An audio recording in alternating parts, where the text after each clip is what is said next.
Shalom, shalom. This video is about the gospel portion for Parashat Toldot. It is from the gospel according to Matthew chapter 10 and only verses 21 to 38.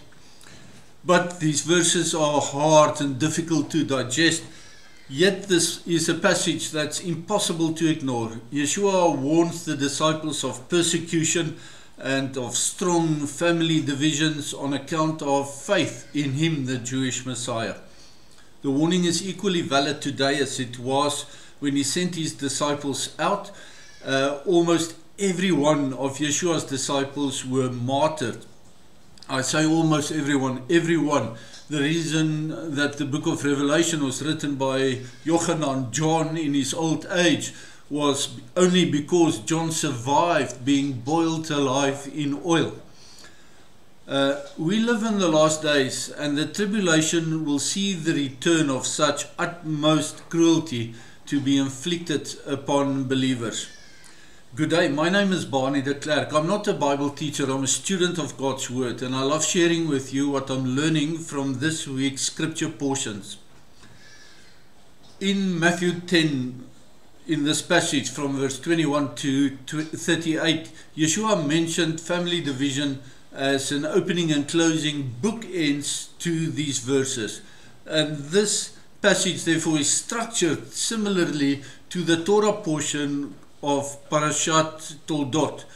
What is in between these, we should ask ourselves, what lies in between these verses about family strife? The brother betraying brother fits very well with our Torah portion Toldot, in which we read about the strife between Jacob and Esau. The children rising up against their parents may refer to Jacob stealing of Esau's blessing and by deceiving his elderly blind father Isaac. Fathers betraying their sons found its meaning in Isaac's being deceived by Jacob and Isaac's subsequent poor blessing of Esau. Yeshua said that the disciple is not above his master, and that it's enough for the disciple to become like his master. Of course, he prepared his disciples for being martyred, as he was going to be murdered in the cruelest of ways. But this may apply to Yeshua's disciples in the end times as well.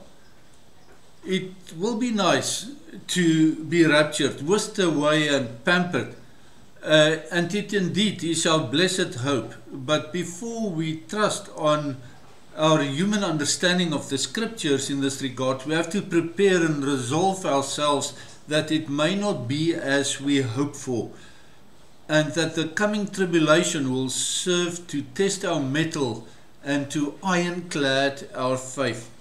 Yeshua's advice is not to fear. He said not to be afraid of those who may be able to kill our earthly bodies, but we must only fear Adonai, God.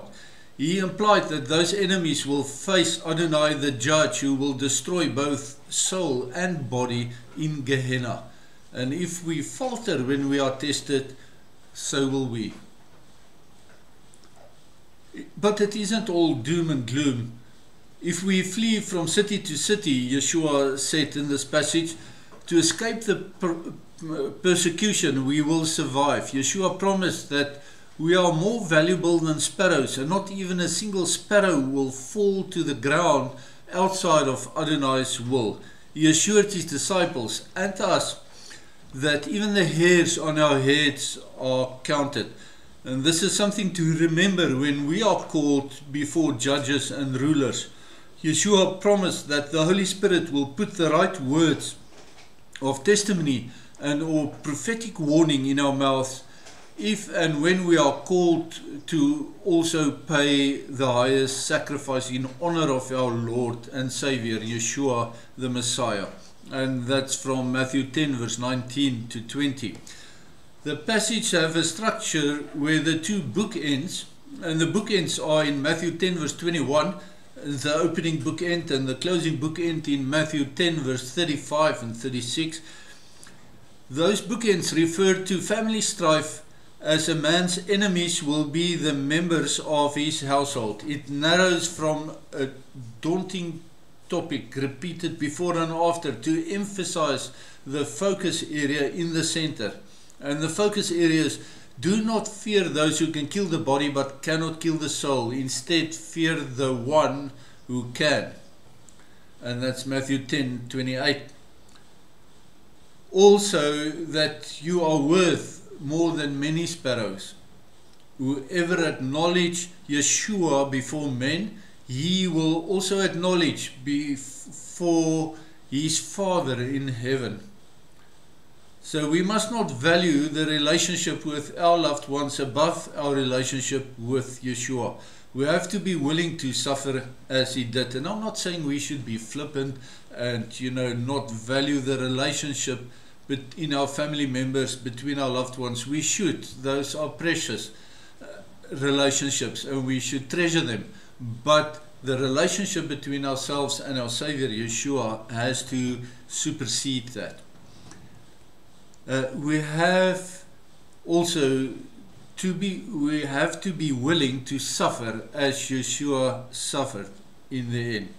If you lose your life for his sake, then you will find life renewed in him and life abundantly in him. I want to ask a question related to everyday life. Do your employer pay you for a whole year's work in advance? Or when you were little, did you get your pocket money for the whole year in advance? Or do your employer, or when you were little, your parents giving you pocket money, did they pay you at the end of the work month or at the end of the week, just in time to settle your bills? Adonai's Holy Spirit will give you the faith and the endurance that you need in the moment that you need it. You just have to put your trust in him. He will not fail you. This is a hard testing, and in the Lord's Prayer we pray, lead us not into temptation. The Hebrew text, or the Greek text, actually implies that, and the Hebrew version of the Lord's Prayer says, lead us not into a place of hard testing. But the hard testing is not what we want to hear. However, followers of Yeshua have paid the price, this hard testing price, in every generation. We can ask ourselves, why should it only be the Nigerians or the Somalis or the Christians of northern Mozambique who pay the ultimate price? We have to be aware that rapture doctrine do not undermine our resolve to suffer and endure and to die for what we believe in. We can pray that it will not come to that. But if it does, we need to be resolute. The heavenly rewards of the martyrs are out of this world, and because those martyrs, the scripture says, they will become alive again and rule with Yeshua for 1,000 years. I hope that this will encourage you that even though we hope to be spared great tribulation, we have to prepare ourselves mentally to endure and to remain faithful. I pray that Adonai Eloheinu will bless you and keep you, that he will shine his face upon you and be gracious to you. I pray that he lift his countenance, his provision upon you, and that he will give you shalom, even in the midst of troubled times that lies ahead. God bless. Shalom, shalom.